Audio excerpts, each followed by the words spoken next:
अगर ना बन पा रहा हो जीवन में कोई काम या पाना चाहते हो हर समस्या से आराम, तो बोलते रहिए जय सिया राम, जय जय सिया राम। किस्मत की रेखा। नमस्कार साथियों, किस्मत की रेखा में एक बार फिर से आपका बहुत बहुत स्वागत करता हूं।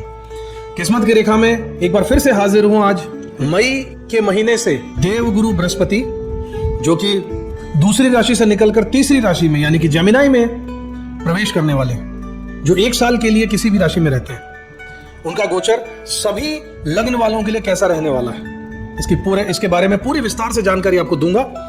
बहुत सारे आपको उपाय भी बताए जाएंगे। अगर आपने अब तक हमारे चैनल को सब्सक्राइब नहीं किया है तो जरूर कर लीजिएगा, बेल आइकन प्रेस कर दीजिएगा। कोई सवाल हो तो कमेंट में जरूर कीजिएगा। आपका सवाल, आपके कमेंट्स पढ़कर हमें आगे के वीडियोस की श्रृंखला को किस प्रकार से जारी रखना है, आपके कुछ सुझाव हमें मिलते हैं, इसका हमें इंतजार रहता है। चलिए समय व्यर्थ न करते हुए जल्दी से शुरुआत करते हैं आज के ज्योतिषीय सत्संग की। साथियों, क्या आप तैयार हैं एक ऐसे बदलाव के लिए जो आपकी सोच को बदल कर रख देगा, जो आपके रिश्तों को नई दिशा देगा और जो आपके भाग्य के नक्शे को फिर से खींच कर रख देगा? क्योंकि 14 मई 2025 से लेकर 1 जून 2026 तक देवगुरु बृहस्पति प्रवेश कर रहे हैं मिथुन राशि यानी कि जेमिनी साइन में। और यह गोचर सिर्फ एक ज्योतिषीय घटना ही नहीं है साथियों, बल्कि एक चेतना का परिवर्तन भी है, एक नई शुरुआत है, एक तरह की कॉलिंग है आपकी आत्मा की ओर से कि अब वक्त आ गया है, उठ जाइए। इस ट्रांजिट में हर लग्न यानी कि असेंडेंट के लिए कुछ ना कुछ विशेष जरूर होगा। कोई नया रिश्ता लेकर आएगा, कोई बंद दरवाजा जो अब खुलने वाला है, या कोई पुराना घाव जो कि अब भर सकता है। इस वीडियो में हम बात करेंगे क्या आपको करना चाहिए और क्या नहीं करना चाहिए, और कैसे आप इस डिवाइन ट्रांजिट को अपने जीवन का सबसे बड़ा मोड़ बनाकर इसका पूरा उपयोग कर सकते हैं।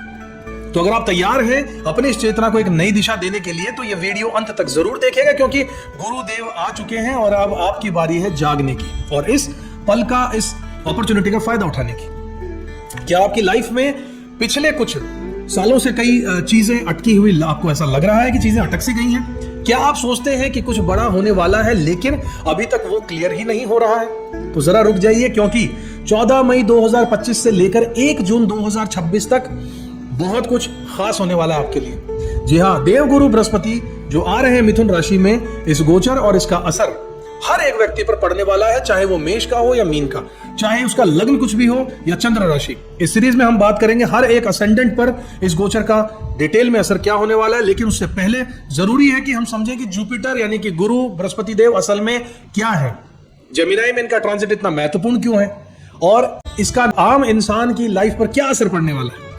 बृहस्पति देव ज्योतिष में वो ग्रह साथियों जो न सिर्फ हमारे भाग्य, शिक्षा और आस्था को दर्शाते हैं, बल्कि ये भी बताते हैं कि हमें लाइफ में असली ग्रोथ कहां से मिलने वाली है। ये आकाश तत्व का प्रतिनिधि है, यानी सब कुछ समेटने वाले हैं। ये आशावाद, विश्वास, सीखने और सिखाने की ऊर्जा का स्रोत भी है।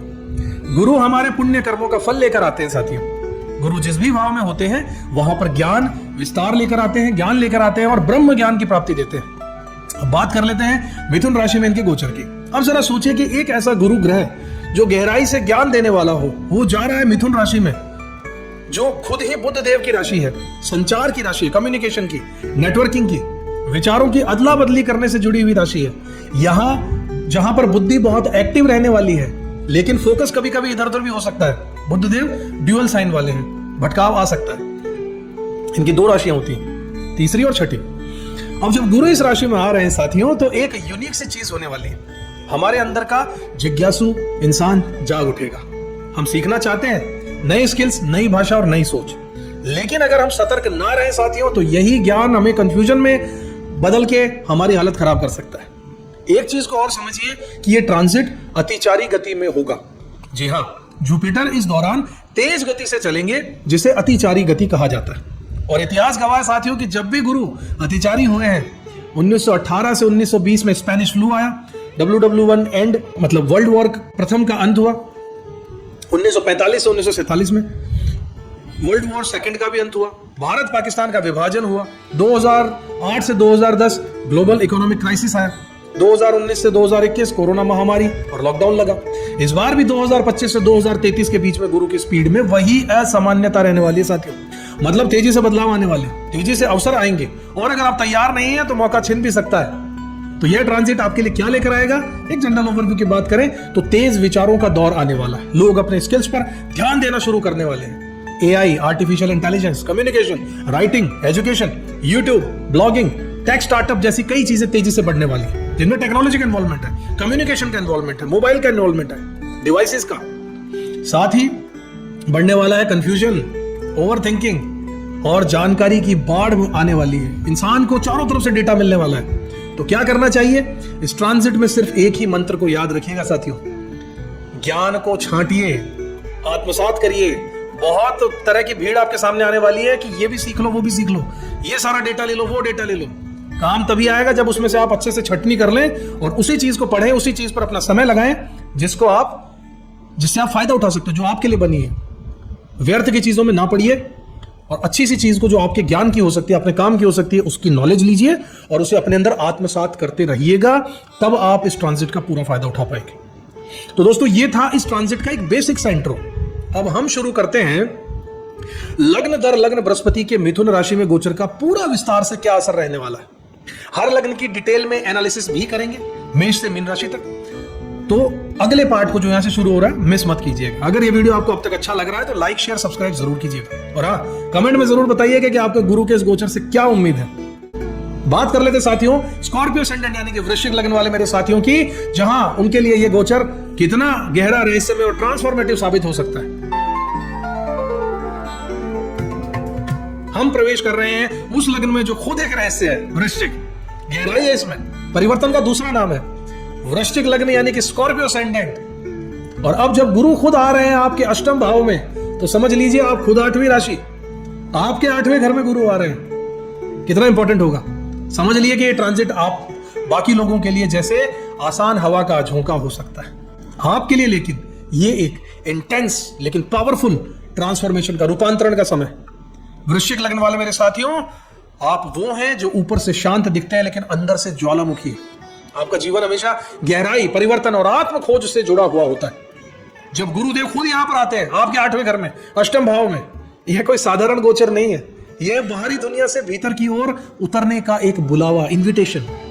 अष्टम भाव में गुरु गहराई, राज और रूपांतरण यानी ट्रांसफॉर्मेशन का महायोग लेकर आ रहे हैं। डीप हीलिंग और इमोशनल डिटॉक्स की बात करें तो पुराने घाव, इमोशनल ट्रॉमास, बरीड पेन सब अब सतह पर आ सकते हैं। लेकिन डरने की बात नहीं है, यह हीलिंग का संकेत है। गुरु कहता है कि अब अंदर के जख्मों पर प्रकाश डालो ताकि वो हमेशा के लिए भर जाएं।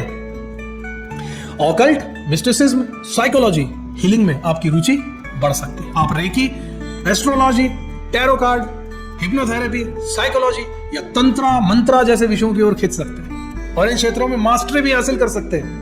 इनहेरिटेंस, इंश्योरेंस या फिर शेयर्ड वेल्थ के योग बन रहे हैं। अगर कोई फैमिली प्रॉपर्टी, निवेश या शेयर्ड मनी का मामला रुका हुआ था जिसमें और भी परिवार के लोग शामिल हैं, अब उसमें स्पीड आ जाएगी। कुछ लोगों को अनएक्सपेक्टेड फाइनेंशियल सपोर्ट भी मिल सकता है। आशा नहीं थी, अचानक से पैसे का सपोर्ट मिल जाएगा। डेथ और उसके बाद रीबर्थ जैसे बड़े लाइफ साइकिल्स यहाँ पे हैं। जी हाँ, कुछ चीजें पूरे तरीके से खत्म हो जाएंगी, रिश्ते, आदतें, काम या पहचान। लेकिन उसी मलबे से नई पहचान, नई शक्ति और नया जीवन जन्म लेने वाला है। गुरु की जहां दृष्टियां पड़ेंगी, उनकी बात करें तो 5वीं दृष्टि 12वें घर पर जो आइसोलेशन का है, स्पिरिचुअलिटी का है, आपकी नींद का है, ध्यान, मेडिटेशन, रिट्रीट के लिए यह समय बहुत अद्भुत है। एक तो 8वें घर में गोचर, ऊपर से 12वें घर पे दृष्टि गुरु की। पूरे तरीके से अंदर से अपने आप को फिल्टर आउट करके एक नया वर्जन ऑफ योर सेल्फ बनाने का ये टाइम है। So you have to be precisely very good at your skills and the situations God is creating for you. Go through. Dreams आपके इंटेंस हो सकते हैं, ध्यान दीजिएगा, उनमें एक संदेश छुपा हुआ होगा। अगर आपकी नींद डिस्टर्ब रहती है तो अब उसमें सुधार हो सकता है। 7वीं दृष्टि की बात करें तो दूसरे घर पर पड़ रही है, which is the house of speech, भाषा, वेल्थ, पैसा, फैमिली, परिवार। अब आपकी वाणी में गहराई आएगी, समझ आएगी और हीलिंग क्वालिटी आएगी। जो हीलर होते हैं ना, बोल के लोगों को अंदर से ठीक कर देते हैं, वो क्वालिटीज आप में आने वाली है। फैमिली के साथ में बरीड इश्यूज सामने आ सकते हैं, कुछ पुराने जिनको आप भूल चुके थे वो किससे सामने आ सकते हैं। हीलिंग के लिए पैसे के मामले में मैच्योरिटी और वैल्यू बेस्ड दृष्टिकोण आप में अब आ जाएगा। 9वीं दृष्टि आपके 4थे घर पर पड़ रही है, which is the house of mother, आपकी माँ का घर, इमोशंस, आपकी फीलिंग्स, आपका घर, प्रॉपर्टी। तो घर से जुड़ा हुआ कोई गहरा कार्मिक विषय सुलझ सकता है। माँ के साथ या भावनात्मक स्तर पर क्लैरिटी और कनेक्शन आ जाएंगे। अपने भीतर के घर में शांति पाना शुरू हो जाएगा। सावधानी आपको बहुत बरतनी होगी। कुछ चीजें बता देता हूं। ओवर थिंकिंग से बचिएगा, इमोशनल मेल्ट डाउन से बचिएगा। कहीं भी बस आंसू मत बहा दीजिए, यूं ही अंदर से मजबूत बनिए, लोग फायदा उठा सकते हैं। यह समय भावनात्मक टेस्टिंग आपकी ले सकता है। सीक्रेट अफेयर्स या फिर हिडन डील से दूर रहिएगा। अष्टम भाव सब कुछ उजागर कर देता है, कुछ भी छुपा नहीं रहेगा। आज सोचते हो लोगों को बेवकूफ बना दोगे, नहीं हो पाएगा। कंट्रोल फ्रीक मत बनिए, लोगों को बहुत ज्यादा कंट्रोल मत कीजिए, आप बॉस मत बनिए। ट्रांसफॉर्मेशन की प्रक्रिया को फ्लो में होने दीजिए, मत रोकिए अपने आप को, मत रोकिए दूसरों को। डॉक्टर्स और हेल्थ रिलेटेड मैटर्स को इग्नोर मत कीजिएगा। बॉडी सिग्नल्स पर ध्यान दीजिएगा। शरीर कुछ कहेगा, तुरंत चेकअप करवाइएगा, डॉक्टर से मिलिएगा। इस ट्रांजिट में आपको क्या करना चाहिए, कुछ चीजें बता देता हूं। मेडिटेशन कीजिए, प्राणायाम कीजिए, शैडो वर्क जरूर कीजिए। कोई पुराना इमोशनल जख्म है, जर्नलिंग और थेरेपी से काम कीजिए। लिखना शुरू कीजिए, थेरेपी लीजिए, थेरेपिस्ट है, अच्छा समय।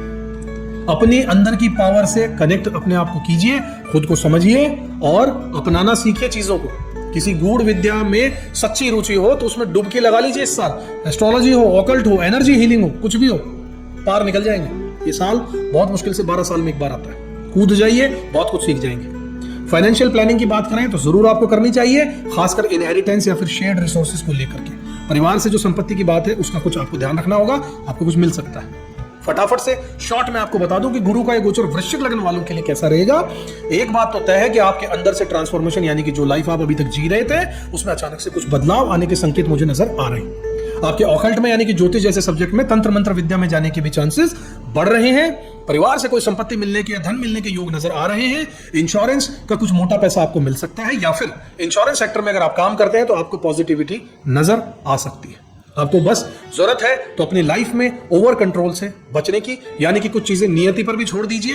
हर चीज को कंट्रोल आप नहीं कर सकते। इस बात को जितना जल्दी समझ जाएंगे उतना ही आपके लिए अच्छा रहेगा। इसके अलावा आपको परिवर्तन की जो आपकी लाइफ में आने वाला है उसको एक्सेप्ट आपको करना चाहिए, हिम्मत रखनी चाहिए, वरना आप परेशान हो सकते हैं। इसलिए प्रिय वृश्चिक लग्न के मेरे योद्धाओं, गुरु आपसे कह रहे हैं अब समय है टूटने का ताकि तुम फिर से बन सको। अब समय है गिरने का ताकि तुम फिर से उड़ना सीख सको। ट्रांसफॉर्मेशन कभी बाहर से नहीं आता, ध्यान रखिएगा, हमेशा भीतर से ही फूटता है। इस समय को एम्ब्रेस कीजिए और खुद को नया जन्म देने के लिए तैयार हो जाइए, क्योंकि फिनिक्स तभी उड़ता है, बाज तभी उड़ता है जब वो पहले जलता है। तो साथियों, 1 साल 1 महीने और 19 दिन तक चलने वाला ये बृहस्पति का गोचर आपको हमारे जीवन के कितने ही पहलुओं को छू जाएगा, हिला देगा, बदल देगा। हो सकता है कुछ रिश्ते टूट जाए, हो सकता है कुछ नए रिश्ते जुड़ जाए, कहीं नई शुरुआत होगी तो कहीं अधूरी कहानी पूरी होगी। पर याद रखिएगा, गुरु कभी कुछ छीनने नहीं आता, वो हमेशा कुछ सिखाने आता है। और जब सीख पूरी होती है तो वरदान अपने आप आपके जीवन में उतर जाता है। इस वीडियो में हमने यह देखा कि अब बारी है आपकी। बिल्कुल ध्यान से चीजों को जो बताया है उन चीजों को फॉलो कीजिएगा। आपने अपने लिए कौन सा भाग महसूस किया है, किस लाइन ने आपको अंदर तक कुछ हिला दिया, कुछ संकेत दिया, क्या आप भी महसूस कर पा रहे हैं कि कुछ बदलने वाला है? तो नीचे कमेंट करके मुझे जरूर बताइएगा आप इस ट्रांजिट में क्या उम्मीद रखते हैं, ऐसा भी मुझे बताइएगा। या अगर आप चाहें तो सिर्फ इतना लिख दीजिएगा कि मैं गुरु की कृपा को स्वीकार करने को तैयार हूं।